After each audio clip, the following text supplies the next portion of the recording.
Welcome to Herberger Online office hours for the summer of 2020, where we bring together faculty and instructional designers to talk about the current issues facing instructional design, online teaching and learning, and higher ed. I'm Tim McKean, instructional designer with the Herberger Institute for Design and the Arts at Arizona State University.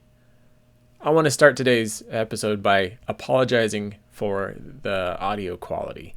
As you'll hear a little bit later on, I had a microphone problem. We had to scramble at the last minute to change microphones, and I didn't realize that I didn't have the settings correctly. So what you're hearing throughout is the correct microphone. And I want to also make sure I clarify, because I did call out what microphone it is, and I want to let you know that that's not representative of what it can do. It's the Samsung Go mic. It's a little USB microphone that I really, really like, but I didn't check the setting so that it was actually turned on to be omnidirectional. So you're hearing a lot more fan noise, a lot more room noise than normal. I apologize for that. Hopefully it won't happen again, but it happens sometimes. So on with the show. I'm Randy Rebman. I'm assistant professor at St. Louis University, where I teach English for international students. Today we're going to look at samples of instructional video on YouTube and talk about what we like, what might be improved, and what ideas we can bring into our own instructional videos. And we've had a few people that have added some videos to the document, a shared document. So we're going to take a look at those, and then we'll talk about how this goes. So let me share my screen and we'll get started. In 60 seconds or less, how to add polls to your Zoom room in advance. Go to asu.zoom.us and log in. Depending on whether you use your personal meeting room ID or a scheduled meeting, click on that tab and scroll to the bottom where it says poll. Click Add to add a new poll. Here you'll want to enter a title and your question and possible answers, and once it's to your liking, hit Save. Now the poll will appear at the bottom of your page. To launch the poll within your Zoom meeting, click on Polls, which will appear on your taskbar. From here, you can select which poll you want to launch. Note that only 25 polls are allowed per session, and launch your poll. After you've collected your responses, you can collect those in a report section from asu.zoom.us.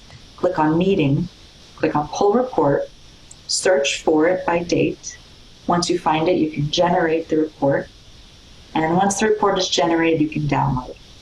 And there you have it. Add interactivity to your Zoom meetings in person and online. Thanks for watching. All right, so what did you like about that, Randy? I thought it was, for how long it was, like, what was it, like just over a minute? Yeah. It was like, here's this one thing that I'm going to show you about how to use Zoom, this tool, and this add-on feature for adding polls. And then it was like, here's how to set it up. So I like that it was like only focused on one thing. I think sometimes when I've tried to make videos like that, I want to have, here are all these different features I can do with this tool, and I'm going to put it to you here. And I think just maybe a short video like that, it's more effective perhaps. Mm-hmm. Yeah, that's one of the things I really like about that. And I've seen some things like that in a minute or less, or, in 90 seconds. And I think that's one of the things that's important when we're thinking about web video for our courses, is really trying to isolate one specific topic. And it's much better in your course to have many 2-minute videos than one 1-hour video.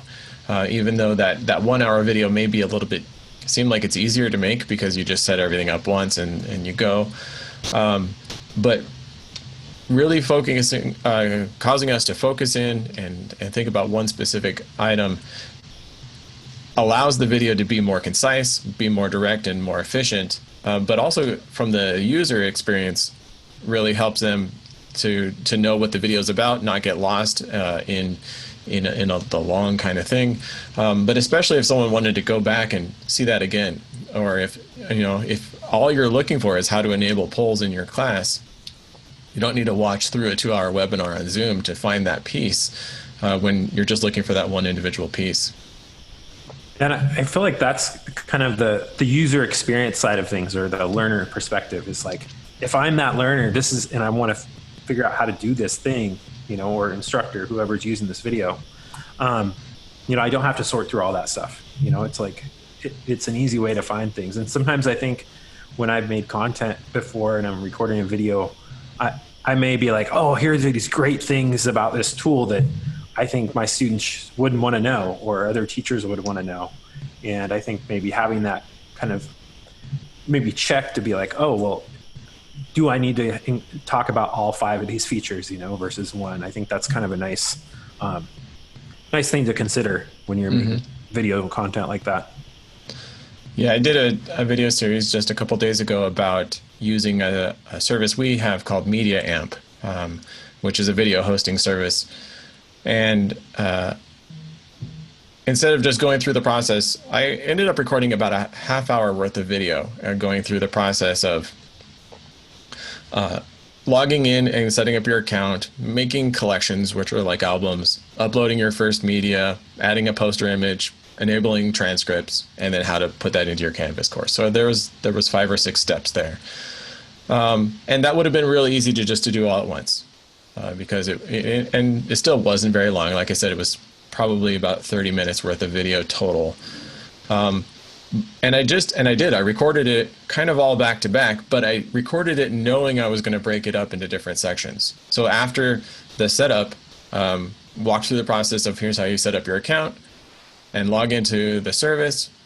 And then I just paused for a second and I said, okay, now it's time to set up your collections. And then talked through that and then give myself a break, got a drink, then, okay, now we're going to upload our first video. And then when I was editing those, I could just export them out as separate pieces and add a new little title image on each one.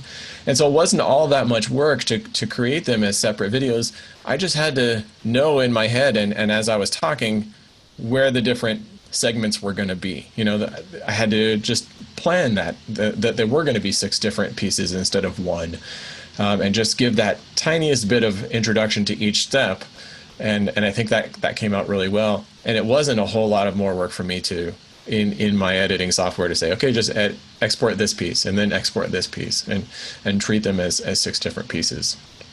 So that's one of those things you can still kind of plan and capture and do your lectures kind of the way you normally would if you're used to doing a longer lecture period. But then in your export process, just say, hey, just export them as separate pieces. A lot of software will allow you to put what's called in points and out points, and say, so you can just drop that in point and out point and say, export this and call it step 5. Export this next one, call it step 6, whatever you want to call it. So that, you don't necessarily have to go through that repetitive process of making 7 different videos, but maybe you make one thinking about the fact that it's going to be different steps, and then you just export it those ways. On the technical side of her video, I like that she's very well lit. Let's see, can I get this into a better view? How to add polls. I like that she's very well lit. It looks like, there's a mirror behind her, so it looks like maybe that she's sitting in front of a window, which is a great way to get a nice big light on your face. A couple things that I might improve, Lucy, would be maybe changing the framing a little bit so that the top of your head is a little bit closer to the top of the screen. And at this point, it's just aesthetic, right? It's not going to improve the instructional quality of the video, but kind of thinking about framing, looking at news media, looking at, professional video and kind of thinking a little bit more about that framing. It's not, like I said, it's not huge, but it makes a little bit of difference.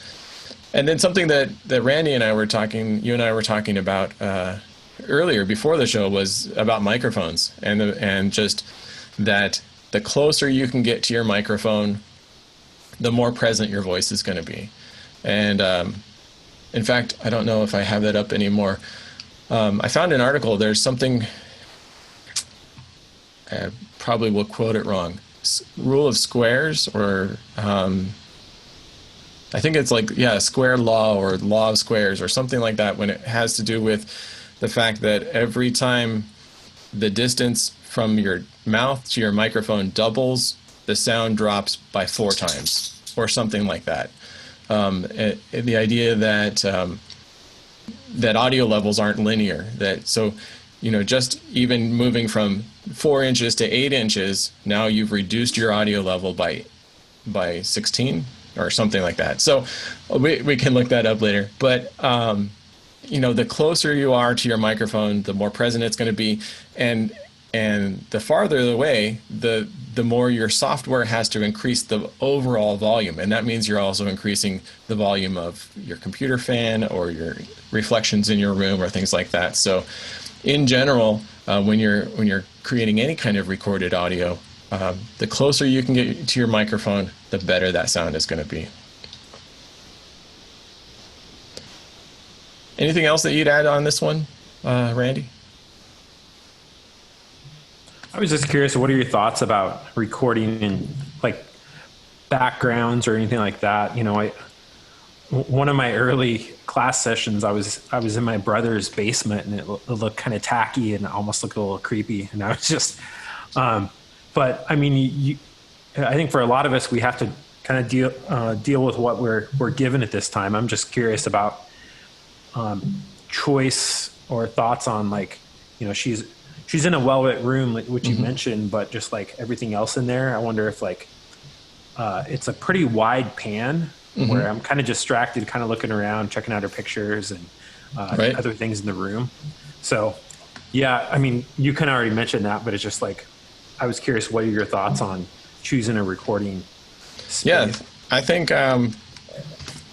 it's important to be aware and make conscious choices about what's in your background. Sometimes I like the wide angle, and different cameras will have different angles available to them. I've gone through a couple different iterations myself since we've been working at home, kind of thinking about, but I know that early on, my wife and I came in here and said, okay, I'm going to be on camera a lot now that we're, doing Zoom all the time. All of my meetings are going to be on camera, and we're going to start this, office hours show. And so we did some work to set up that corner back there with the little corner shelf and some things on it. And, just kind of really intentionally building a background that would present me well, but also having a little bit of personality. There's like motorcycle pictures back there and some CDs on display and things like that. So that's one way to do it. And I think if you watched it a couple of weeks ago, I was experimenting with some green screen, and I had a blue background, like a digital background in there for a couple of weeks that I was trying with. I wasn't really happy with that. As you can see, I've moved back.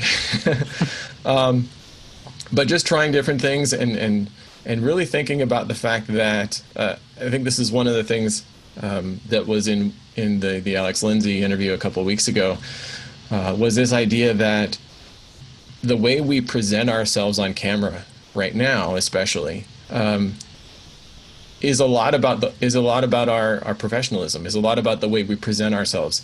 Alex makes the comparison that your image on camera, or the way you present yourself on camera, is equivalent to dressing up for work. The clothes that you would wear to work. And if you think about the idea that very professional people wear very specific clothes to work, or if you would normally wear a suit to work, you're wearing that because you want to present yourself in a certain light, in a certain way. And right now that way is represented by how we appear on camera. And so that's something to think about. How do we, and again, I think I'm not going to tell anyone, you should have this kind of background or that kind of background. I see today you're using you've got a cloth backdrop that I think this is the first time you've used that. That looks really nice. And I go back and forth between, do you want things in your background that could be distracting, or do you want things to be a little more simple? And that's what is one of the reasons that I was trying with the green screen for a while. Was I noticed that in large meetings, especially when you've got a grid of a lot more people, the people with the simpler background were easier to see. You know, as compared to like mine right now, it probably looks okay if I'm full screen or with just the two of us on the call. But if there were 20 people, then my face and my body get kind of lost in, you know, when it's a 1x2 thumbnail. So yeah, I go back and forth on that myself. What's been your process, or what are your thoughts? I mean, I was going to play around with green screening. I think I might have mentioned earlier that I put one up and I just didn't have the lighting right. But right now I kind of wanted to put this up and just leave it for a little while and see how I liked it for recording videos. Cause I was thinking if I use something like OBS and I have something coming in here on my screen, like an overlay, that it might be nice to have this where there's nothing in there. And then I can have the words pop up on the screen or something. Right. So I kind of like the background, like this kind of setup for that. But it, like you mentioned, it also kind of feels a little stale after a while. And I'm like thinking it might be nice to have just, you know, maybe some cheap bookshelves and put some of my books that I use for teaching here. And so I'm kind of going back and forth. I think that's the next thing I want to do. Maybe I'll save that for next month for another investment. But right. Yeah. Yeah. No, it's a challenge, but I think at the very minimum, it's safe to say, think about your background. Be aware of what's in your background. If you are in a room, then, you know, look around back there, make sure there's nothing back there you don't want showing up, especially as you're if you're presenting yourself as an authority, as a teacher in a course. You know, what you have back there might give you more authority or undermine your authority. You know, that kind of thing. I don't know that I've heard about any lawsuits or anything like that yet about, you know, because someone had something that they thought was inappropriate, but I have heard some students that had things inappropriately in their shots, and so that might be a reason to kind of reinforce the idea that that we use simple backgrounds, and maybe you know, maybe I'm not modeling well this way, and that if I were a teacher with a lot of students, that it would be better for me to use something more like what you have, so that if a student doesn't have a room that they feel comfortable showing, they don't feel left out, or they don't feel separated. And I know that was an interesting conversation we had internally for a while about the use of the virtual backgrounds too. That if everybody uses a virtual background, and if everybody uses the same background, like if there's a class, you develop a slide that's branded with your school and maybe the name of your class, and everybody uses that the same, that's kind of leveling as far as equity and as far as, you know, whether you have a place in your house that you're willing to show or comfortable showing. Yeah, because that was one of the issues that came up early on, you know, when this kind of pivot to remote learning happened, was that students suddenly their lives are wide open for everybody, and they, you know, I think they were able to see that, you know, that the disparity of differences in economic backgrounds of some students, and some of them probably felt a little insecure about participating in some of those Zoom sessions. And I know it's been a conversation in our program, because it is a language program, of students leaving their their cameras. They won't start their video, and so they'll just be on audio. And, you know, there's culture issues with some of our students from different cultures where that's, you know, they don't feel good about having themselves recorded. So there's that conversation. But I think, you know, there's the access or the equity issue. So I think there's some things to tease apart. I think that as a program, we're talking about that right now. I think about like having a set thing in our syllabus where it's like, these are the expectations if you're participating in a synchronous class. On Zoom, you do start your video, and here's kind of what. So after a conversation right now, I'm thinking that maybe that's something where it's like, a part of that conversations with us as faculty should be like, well, should we give them that option of a standard Zoom background that everybody uses, so that, you know, maybe that could lessen the barriers to them participating. I don't know. Yeah, I think it's going to be an important conversation to have about the cameras, about, you know, and I don't know, there's not an easy answer from my perspective on that, because one of the things that we really struggle toward, that we really strive for, is to humanize the learning experience.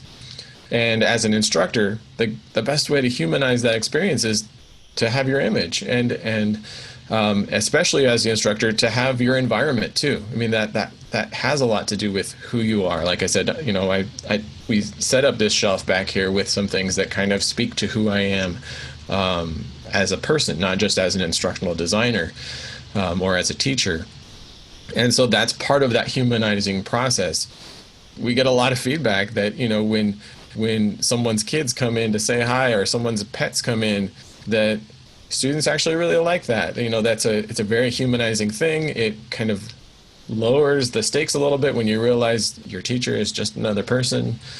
But at the same time, like you said, it could be a different kind of issue where, what if you don't, you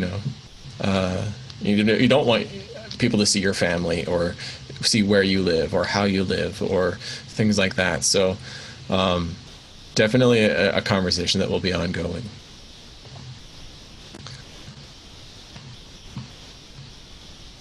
Let's take a look at another video. So Randy, you submitted a video for the reading strategies, yeah? Let me bring that back up. And if you'd like, I'll kind of talk about a little bit about choosing this video. Yeah, go ahead.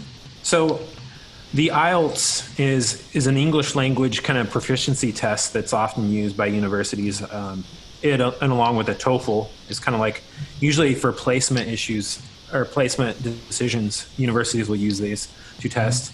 And so a lot of students will be gearing up to take it. And I think this is a British teacher who has a huge following. I think she's like, 2 million views? Almost 3 million views on this one, yeah. And so, I think it's interesting to see somebody teaching a direct test taking strategy. Obviously there's a need there for students. It's a high stakes test that determines decisions. So there's a really kind of a just in time factor, I guess, for that. But I'm also interested in looking at like this. I mean, we'll watch the video with or a part of it, but just like using a whiteboard in a video is one thing that I'm kind of curious about too. Mm-hmm. Let's take a look at a little bit of it. We are going to be looking at the IELTS, that scary test a lot of you have to do. We're going to look at specifically one type of reading question for the academic reading. So this isn't for the general, it's for the academic reading. We're going to talk about the question that has to do with true, false, or not given. So this is a specific question. It may or may not be on your test, but I think personally this is one of the most difficult questions on the reading section of the IELTS. So I'm going to give you some tips and strategies on how to do well on this section. All right, and so she does that. I didn't watch the whole thing, but one thing I liked about this is exactly what you were saying, Randy, kind of that informal nature of just standing in front of the board, and the idea that that we don't have to do a whole ton of production to make a good video. And I think that was your kind of your point as well, that, highlighting the fact that she does have almost 3 million views on this video shows that it is reaching people, right? It's engaging people. It is, and it's not overly produced. It had a little bit of an animated title for whatever organization she works with. Ingvid. I can't get it to play right. Hello. But other than that, it's just a simple camera shot, and she's aware of, where she can write and what she can point at and things like that. What else do you notice? Well, I think, the overall, like how she's kind of organized it, very similar to what the face-to-face class, I would imagine, would be like for her. And I also wonder if that's like something that a lot of students, it's a comfort zone, I think, and where they're just like, oh, this is what I know. I'm familiar with this. And it's kind of that presentation. It's like, here's what we're going to cover. Here's what you're going to get out of it. And, here's the strategy, or here's the tip. And so I think it's packaged well, I guess, for lack of better words, the way she does that. And she's really cognizant of her audience. I think she's speaking slowly, going over each part, and then kind of talking about the need, like how this could be useful and maybe possibly not useful. Right. But, one thing is, as an English language teacher, one of the things that has come up before in the past in terms of like teaching specific components of language is that, do you have this direct instruction where it's like, I think it's more explicit versus kind of indirect deductive methods of teaching. And I feel like when you're using video or something like this, I think this model of, here's this point, here's what you're going to do, I'm going to teach to you, now you're going to go use it, works better. But I question whether it's promoting higher order thinking and if it's the best way to present information. And that's one of the things that I'm kind of just thinking about in terms of my own teaching. Right. Well, and I like this idea about using, she's using text that's pre-written on the board. So she's not using the board as a way of capturing her thoughts. She's using them as samples, right?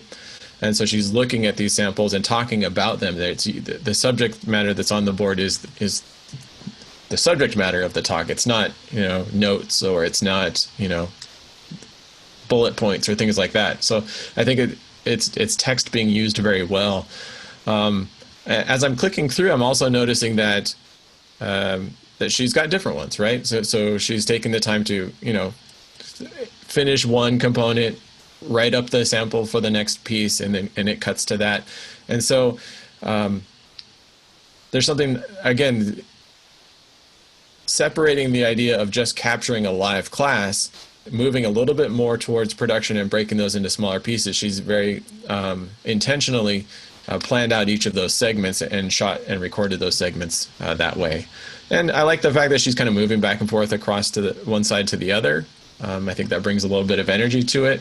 She's planned her outfit to contrast against the white of the whiteboard. From a technical perspective, one of the things that I've noticed is that she's using the lavalier mic with the fuzzy cover on it, right? And in the first shot, she had it over on her right collar, and so when she turned away to point at something, the audio got lower, and then when she turned back, it got, I noticed now in this shot that she's got it more centered. That maybe was some feedback that she got, between shots. But that is something to think about if you're using a mic that's on a desk stand like what we're using now, or if you're using a mic that's pinned to your body in a very specific place, that as you turn your head around, that's going to change, again, what we were talking about before, that proximity makes a big difference in audio.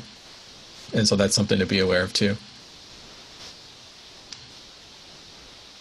Yeah, and I'm thinking about just this technique overall. Like, I was looking on Amazon, and for a whiteboard that you can move around a little bit, I don't think you're spending a lot of money. I think it's easily under $100, maybe $50 or so for a decent one.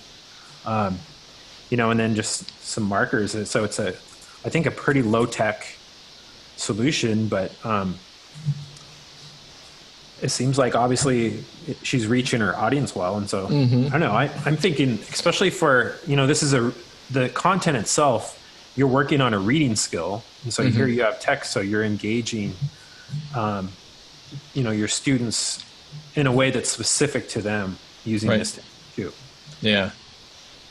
Yeah. And there's a lot of things I like about this. If she had used slides and then used a little bit like a picture-in-picture, that kind of thing, like we see it for a lot of screencasts, it wouldn't have the same energy. It wouldn't have the same, I think you used the word comfort. You know, your students are comfortable with this interface because that's what we're used to from the classroom.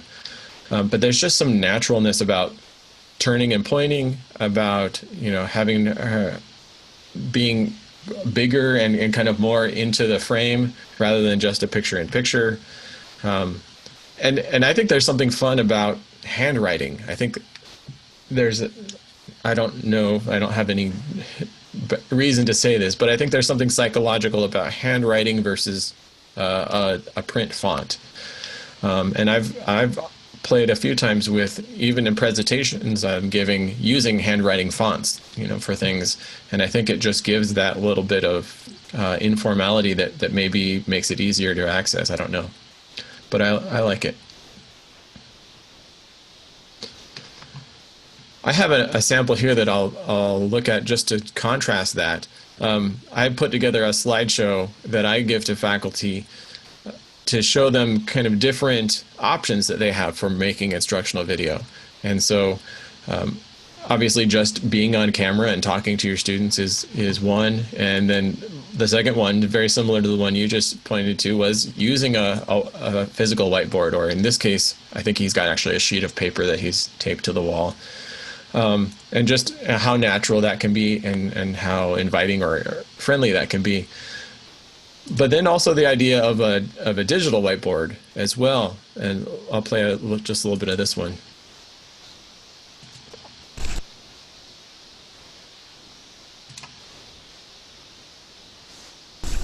Hello, this is Portland Math Tutor, Mr. Leish speaking with you today. Today we are going to derive the quadratic formula. So the quadratic formula, x equals negative b plus or minus square root of b squared minus 4ac all over 2a. The famous quadratic formula. Quadratic formula. Okay, I'll stop that one there. Actually, I just wanted to pause it, see if I can get it back.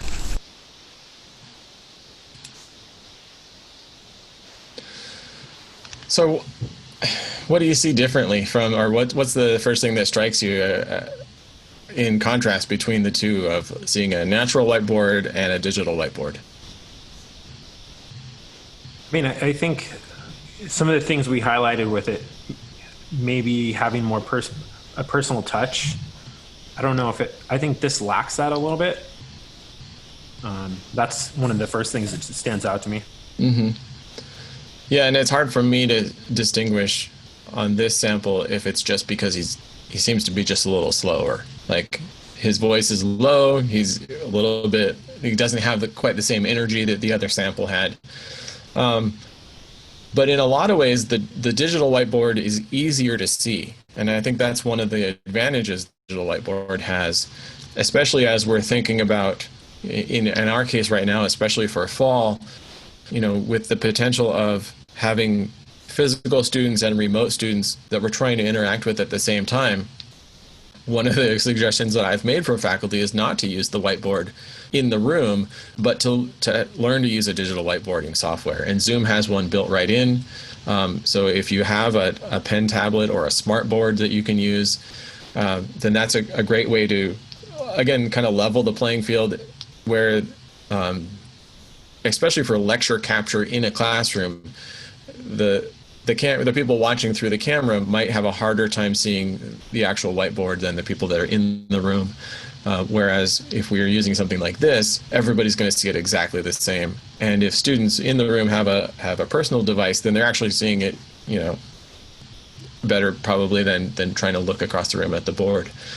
So there's obviously some advantages there, but there are also some disadvantages of, for example, here we don't have the instructor in the shot at all. So while it's not as impersonal as a slide, there's less personality there, there's less instructor presence there because of that fact.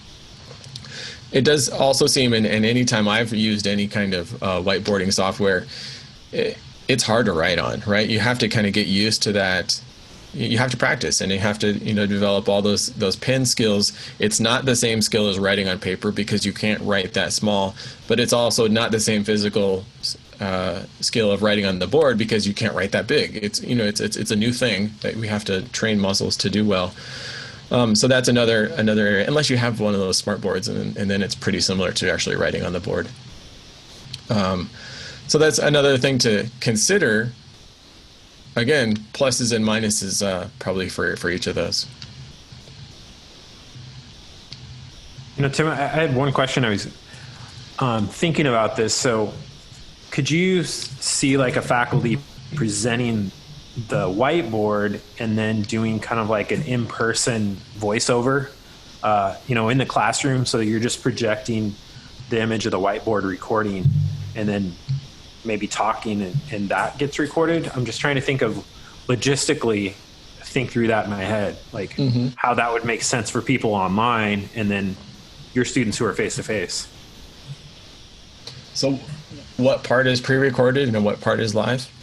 So if you pre-recorded like this video here and then maybe without sound, and then you kind of just did the voiceover in the classroom, right? And then that gets recorded and then saved on the LMS. Yeah.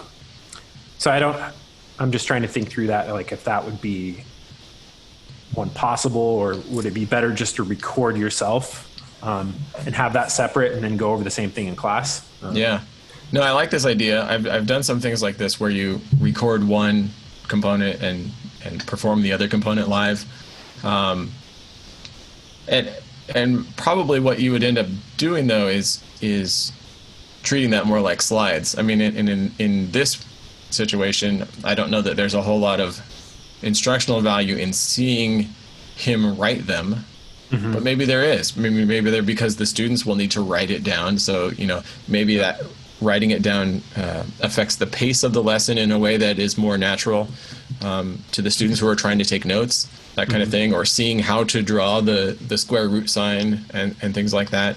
Because I'm thinking about, for my own context of like, I've been teaching a lot of writing courses lately, and at the early part of the writing process, when you're going from generating ideas to maybe creating an outline or some type of concept map, I could see there being value in drawing that out so students could see this process, this part of the writing process, this little slice, right, on how that looks like from somebody who's experienced, and being like, okay, I understand what you're asking me to do. I've seen this from start to finish. So I could see some value for maybe certain types of content that you're presenting or sharing. Yeah, and again, it goes back to that idea that this is the most natural thing, and especially if this is the thing that we're asking students to do. Like, so in this case, if students are going to be working out this formula with a pencil and a paper, then teaching it that way is going to make the most sense to them, and it's going to make that direct connection, as compared to if you had a font, a slide, that had that formula.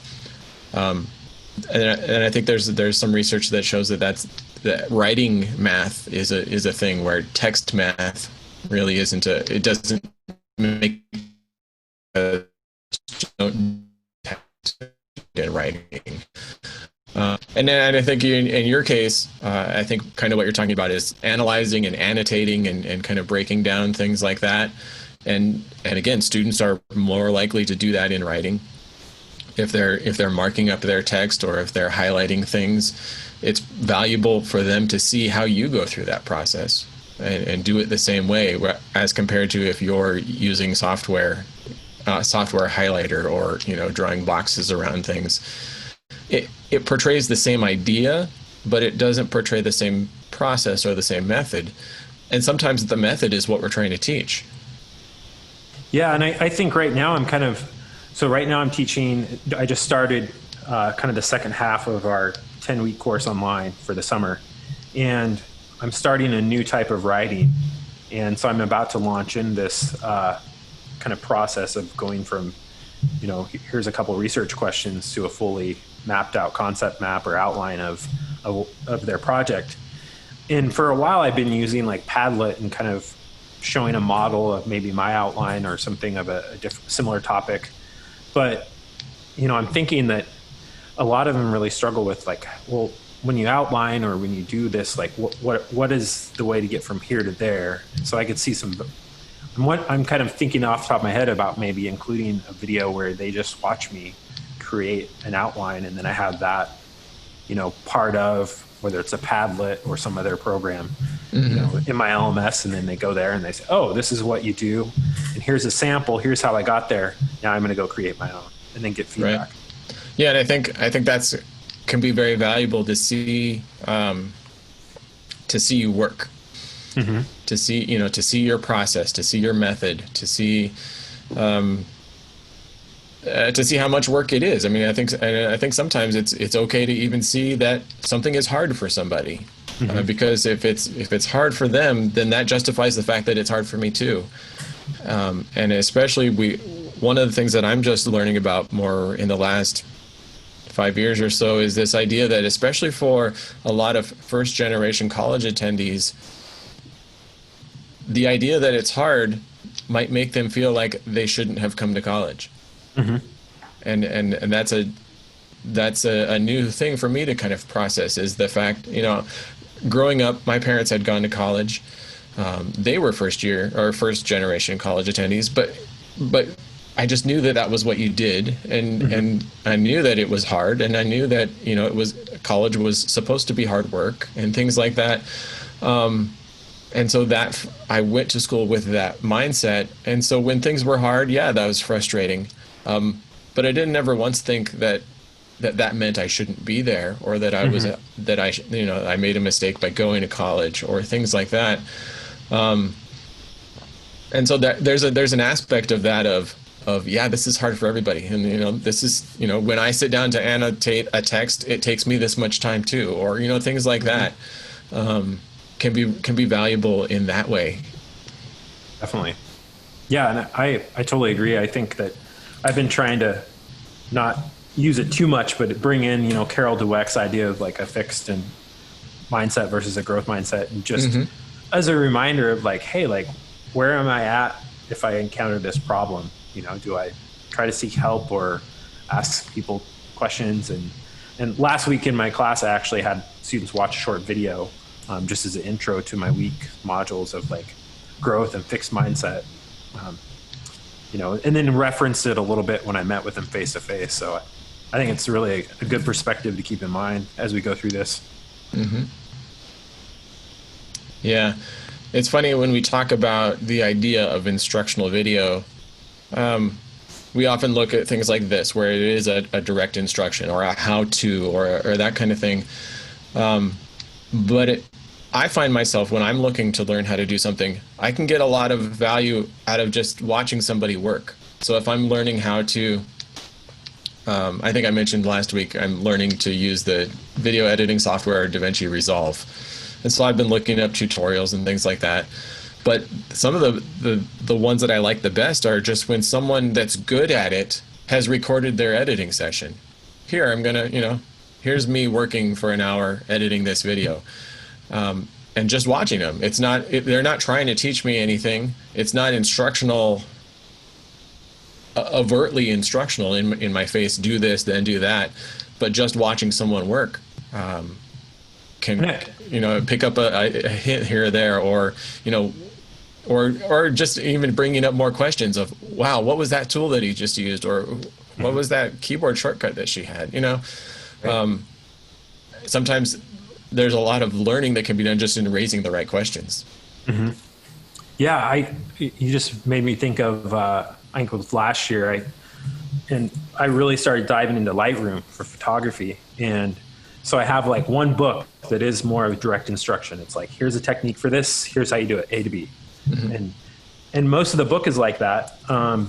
But then a lot of what I started doing along with that is I did go online and I'd watch somebody, and there's so many videos of people just showing their workflow from start to finish. And I've been to a few sessions from photographers, and like, I agree with you. I found that really valuable for trying to get a handle on certain techniques and trying to develop my own workflow. So I think that's a really good thing to think about, is just like showing your work a little bit.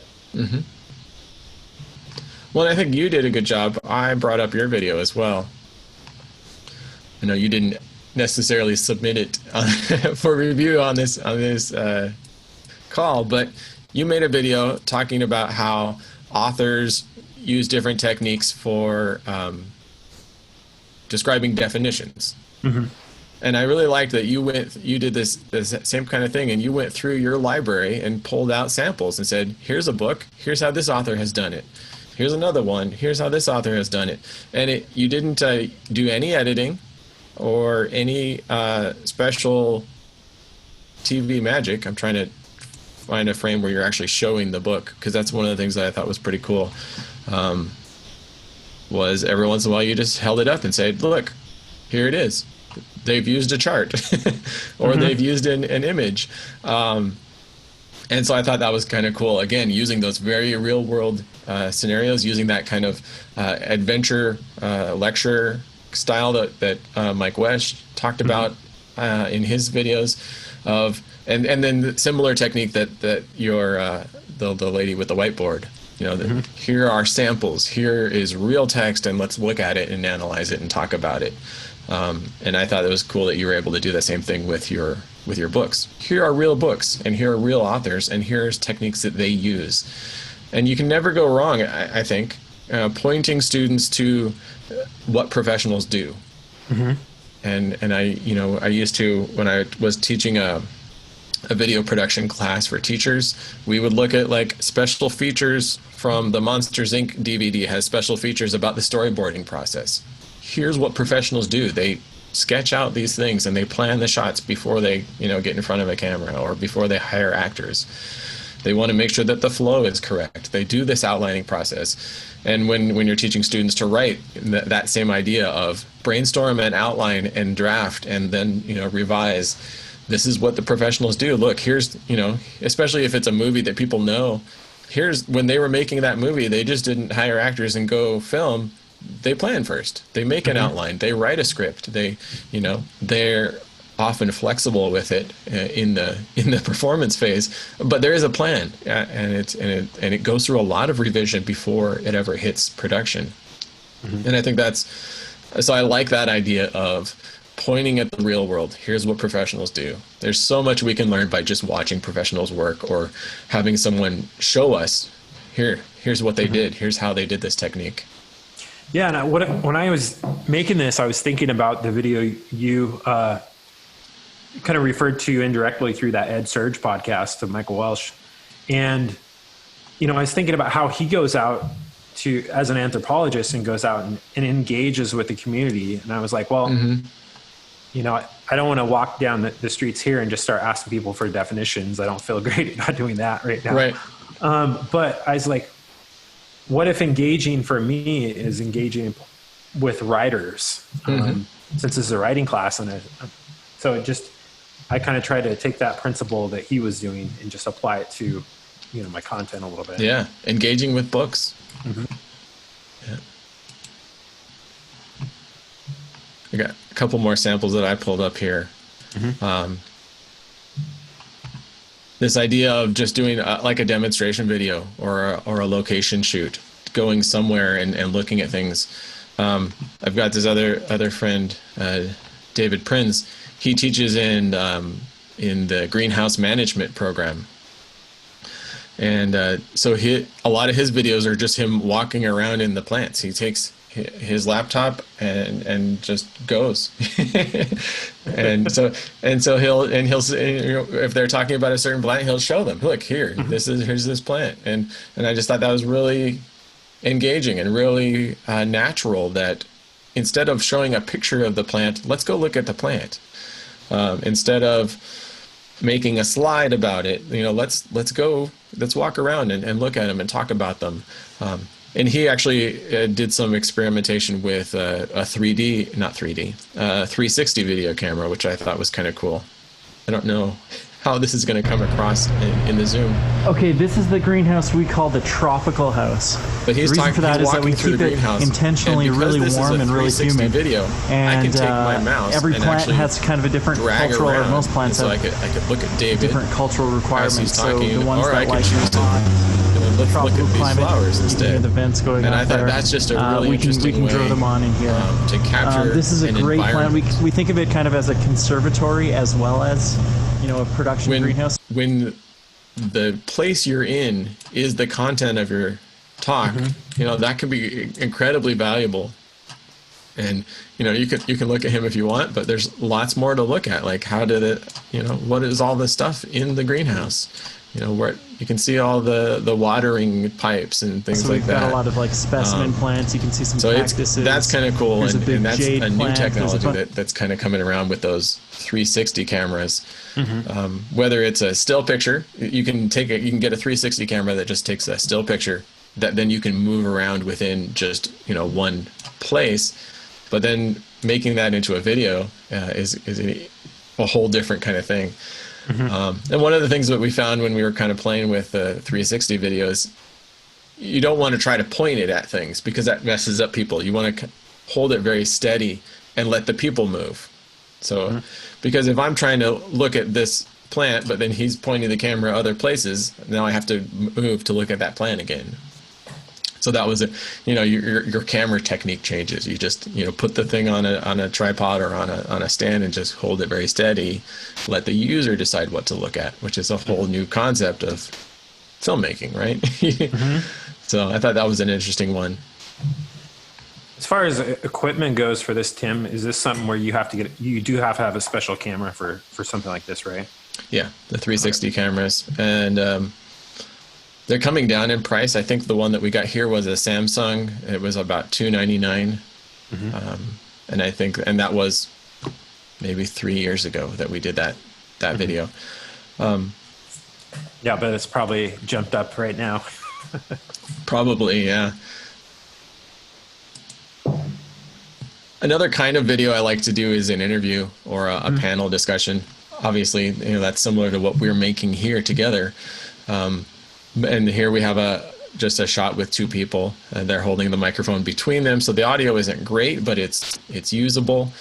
And I find that when I'm looking at videos, or especially when I'm listening to podcasts, I really like the ones where there are several people talking to each other.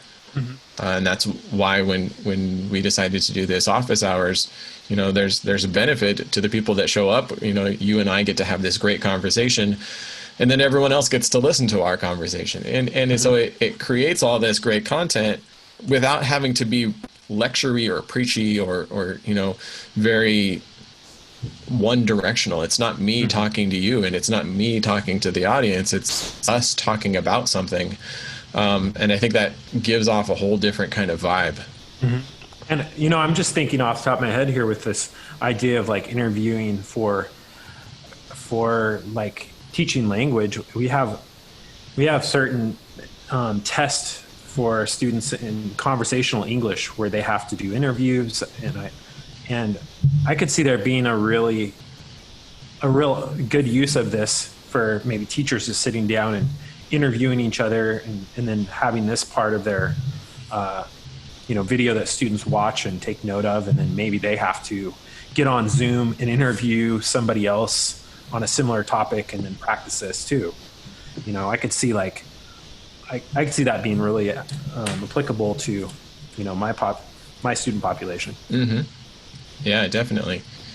Especially like role play conversations, or even man on the street kind of things would be really cool. One of the things I remember from learning languages is that what you learn in the classroom, often in the classroom or in your textbook, you learn very scripted dialogues, right? Where's the train station? Go down the street, turn left. It's next to the post office. You learn these very specific words, and then you get to the country and you go ask someone, where is the train station? And it wasn't down the street, left and next to the post office. So now I have no clue all the words they're telling me. Right. So I'm ready for one response. You tell me.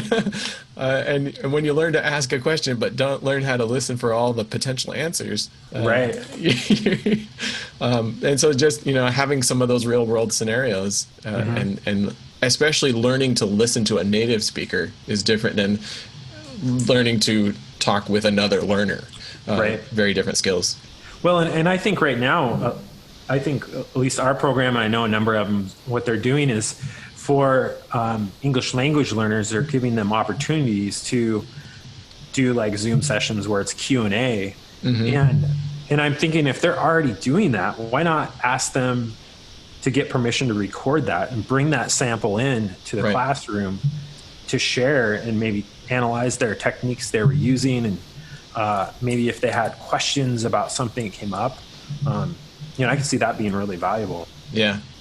Currently, I'm working on a series of classes that is diction for singers, learning to how pronunciation changes in different languages. And so we started with an Italian course. Next will be French. I think we have Russian and German coming down the road. And we're doing that same kind of thing as we're trying to get a lot of samples from native Italian speakers. So when we're talking about this rule of how the T is pronounced or how this diphthong is approached, let's hear how the teacher says it. Let's also hear how 4 other people say it. And so that we can, the more samples you have, the more accurate picture you get of that in the real world. There was a professor when I was at Northern Arizona University. Her name was O. Kim Kong. She's still there, I think. She does some work with that type of thing with pronunciation, and she uses a program called Pratt. I think it's spelled Praat. Cool. And I think you can kind of compare voice profiles. I haven't looked into it in a number of years, but it was a tool that she was really keen on, and I know it was one that they were applying to help learners notice pronunciation differences. Very cool. I'll look more into that. I know there's been papers written on it, and it's at applied linguistic conferences. It was really big. So I feel like I should go back and revisit it now, especially, and maybe see if I can talk to her a little bit about it. Yeah. So interviews, panels, any kind of group discussions are a great way to have a video. Again, bringing out that informal nature, and sometimes the conversation can go places you didn't plan, which can be good or bad. But and I mean, right now there's so many examples of people doing panels, right? I mean, you think about, especially through Zoom and what we saw, Alex. I mean, he has those panel participants, and so I think there's a lot of rich content and people out there doing that you could bring in as examples. That's one of the nice things right now about everybody being in the same situation and everybody learning to use these virtual communication platforms, that we're getting a lot of samples. We're getting a lot of, like we were talking about, I think we were talking about this before we started recording, but the way you get to best practices is through lots of repetition and lots of mistakes, right? And by putting an entire population onto virtual platforms like Zoom or other things, Skype and different digital platforms, we're iterating so fast. We're making all the mistakes. We're figuring it out. And so we're seeing even things like, I don't know if you saw, I think there was an episode of Parks and Rec that was all filmed individually. And it was a kind of in the plot, it was them Zoom calling each other to check in, how everybody was doing. But, because they couldn't bring the cast together to film that episode, it was all filmed on their phones or at their houses, at everyone's individual location. Check that out.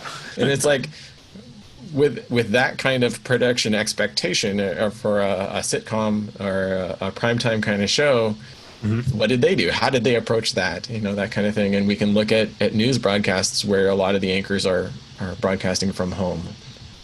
What tools are they using or things like that? Now, obviously, they often have a much different budget and Right. level of equipment than most of us have. But there are things that we can still learn, like when something doesn't sound good, or when something, like when a background is distracting. Going back to that idea of the backgrounds, look at the videos that you like and start noticing, do you like that background or not? Why or why not? And I think there's so much that we can learn just from seeing and learning from other people's work. Oh, definitely. Yeah, and that's one of the things that I was just talking to some people before we got on. I was in a Zoom call with some instructional designers from Oregon State, and I was talking about, how you pull from different backgrounds. And I said, I think that's such an important kind of approach into looking at how we kind of do this thing that we're all figuring out. Is like, oh, what are they doing over here? What are people in my field doing? What are people outside my field doing? And so I think that approach is really valuable. I think sometimes we tend to think, oh, I just must stay within my discipline, but I don't know. I think there's value to that too, but I don't think it should be your only place you're taking in these ideas on how to kind of be a professional at this. Right. Well, I think that's a good place for us to end for today. There's a couple other samples that I had, but screencast and voiceover slides are kind of well known at this point. And I really like this idea that we're kind of all the models that we looked at had to do with the idea of personalizing the experience and humanizing the experience, probably is an even better word. So there's a lot that we can do with video to humanize and personalize the experience. There's a lot we can use with video to capture real world examples and scenarios. I think there's a lot that can be done with video. One of the samples that I didn't show was highly produced, but got real details. The video was like the guy fixing his motorcycle. But, when they're talking about a certain piece that you had to turn just the right way, he was able to get the camera in and show it in very detail. So there's ways that we can use video. If you think about things like Food Network or Good Eats, the Alton Brown show on Food Networks, he does a lot of production specifically to bring the clarity, to bring the detail in what he's trying to explain and show. And I think that's another way that demonstrations, I think lab demonstrations could really benefit from a well-produced demo video, and now you don't ever have to demo that lab again, and you're going to be able to show in more detail in a video that process or what's going on inside the flame or the burner or the chemical reaction. Your camera is going to be able to get closer than any student ever will, for safety reasons and for distancing reasons, and just because every student can't come up and look that close. So there's a lot of things that we can do with video to enhance the quality of the instruction, the direct instruction that we provide for our courses. So I like where we ended here about learning from others and learning from iteration and looking at samples. So as you're watching movies, as you're watching TV, as you're watching news, kind of keep an eye out for things. What backgrounds do you like? What framing do you like? Is the whole body being shown? Is just the head being shown? Is there value in framing up your video in different ways? I'm thinking especially about that as we're looking again towards this experiment where we might be having cameras in the classroom trying to address the physical students and the remote students at the same time. Do we want those cameras to be close-up cameras? Do we want those cameras to be in the back of the room so that they can see the whole board and the whole teacher? Or is there value in having different cameras set at different distances and different frames? So that's another conversation that we'll probably keep having for a while, is where do we need that frame to be to be effective for those remote learners? So lots that we can learn from just watching and analyzing and being conscious about the choices we make there. So next week we're going to talk a little bit about continuing with this idea of individualizing experience and a little bit on community building. We're going to break away from the media and the video idea a little bit and just talk about pedagogy. I've got an article or a podcast that talks about some different approaches to individualized learning, and I'd looking forward to hearing everybody's thoughts on that. So be sure to join us next week. If you'd like to be on the call with myself and Randy and Justin and Mary and some of the others that have joined us. We do have this call every Thursday at 1 p.m. Mountain Standard Time. The link for the Zoom meeting is just in the description below or on the Facebook group or wherever you found this. So feel free to join us. The more the merrier, as we've all said here. That the more different perspectives that are represented, the more people with different backgrounds that are represented, the richer the conversation is and the more we all learn. So please feel like you are encouraged and welcome to join us. What's one thing you're going to take away from this today, Randy? I think one thing I'll take away is that idea of like that interview. I really like that idea of the interview where you're having two people interact and then having maybe students go out and reproduce that. So very cool. I think that's really a great idea. Well, and I'm starting to question my use of a busy background, so maybe I'll play with that before next week. And I think next week I'm going to try a different microphone. I had to scramble right before we were recording. One of my microphone that I was going to use wasn't working right. I pulled this one out of the drawer, which is my go-to backup. It's awesome. It's a little Samsung Go mic, USB microphone. It's like less than $30 depending on where you find it, and it packs up real small in a little case, and I always keep it in my bag. So it's my fallback and it always works. I don't know why I don't just stick with it, but I try different things. But I think next week I'll try hooking up a lapel mic, and I think you said you had one on order as well, so maybe we'll play with that a little bit. Sounds good. All right, thanks everybody for watching. We'll see you next time.